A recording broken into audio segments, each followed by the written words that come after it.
And, whoa, look at Magoo. Magoo streaks into the... Thorpe's got basketballs. They lock handlebars as they go through, but Thorpe's done. Here comes Bradshaw to the outside of Bale. He takes over the number 2 position, and Bradshaw is not done.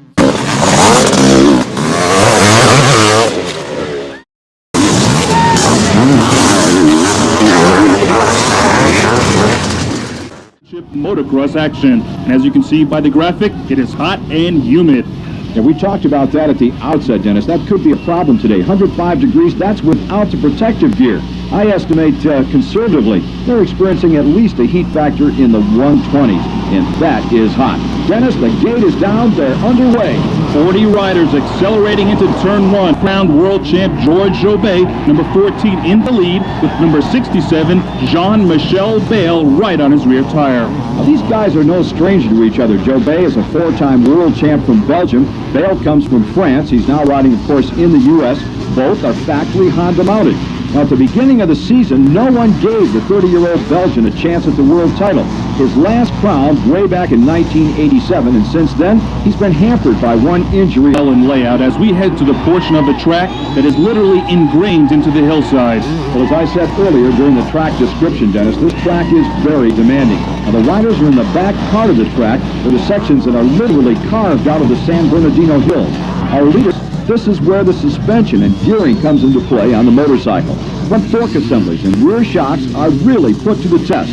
And just when you think it's safe to take a breather, how about this drop-off? As you can see, Dennis, Jobet and Bale are still very aggressive, and we'll have to see just how fast they are through these sections around a half hour or so down the road. The leaders are now back on the front portion of the track, which winds around the starting gate area and the main grandstand areas.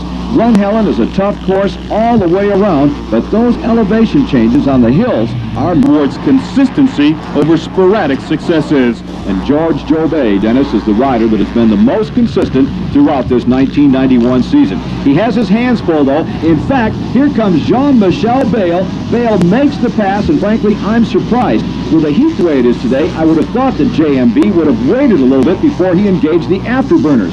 He looks like an inspired rider out there today, and that spells bad news for the rest of the field.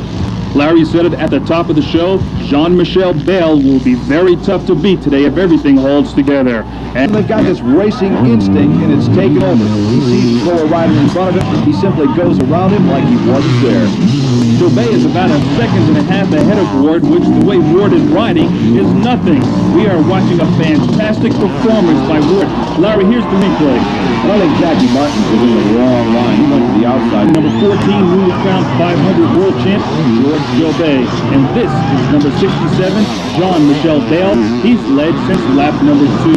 Now we are awaiting that battle for second as they crest the hill. That's 14 Jobet still leading. Number 68 Ward. What a battle it has been. Ward, if you've just joined us, has put a dramatic charge through the field and is really challenging now for second place in the first of 2 World Championship motos. Dennis, there's no question in my mind that Jeff Ward is going to make the pass. It's a question of when and where the pass will come. Now, in fairness, I think we should point out again that the Jobet has had the flu all week long. He's riding, I would say, in a weakened condition. Jeff Ward, on the other hand, has the adrenaline flowing. So I go back and say, where will the pass be made? My guess is the chicane. As we told you, Ward is on the Kawasaki, Jobet on the Honda. Both are potent racers, but the Honda 500, as you see it here, has dominated the Manufacturers' Championship, winning the last 8 World Crowns in a row. And here are the battle for second going on between the veteran American superstar Jeff Ward and the 4-time world champ Belgian George Jobet. Dennis, Jeff Ward has made the pass. He's passed George Jobet to take over the number 2 position. Question is now, can he make it stick? Now here comes our leader, Jean-Michel Bale, rider number 67, the Frenchman, currently riding with a U.S. license. He's been here all season. We're waiting for that battle now for the number 2 position, and here comes Jeff Ward. Jeff Ward has indeed made it stick, and Dennis, he's starting to pull away from Jobet.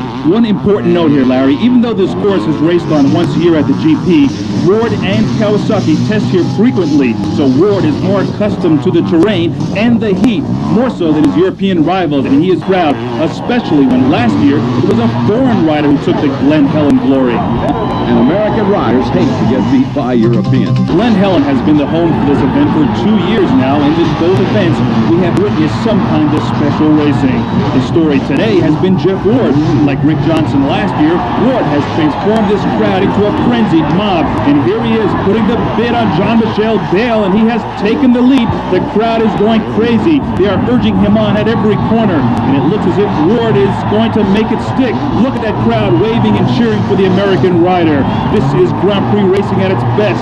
Ward is inspired today. He wants to put on a tremendous show. He wants this race. That is an understatement.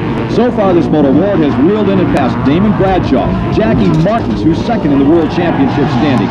He passed the reigning world champion, and now on the last lap, the hottest rider in the world to take over the #1 position in his home Grand Prix. Going for it, that's for sure.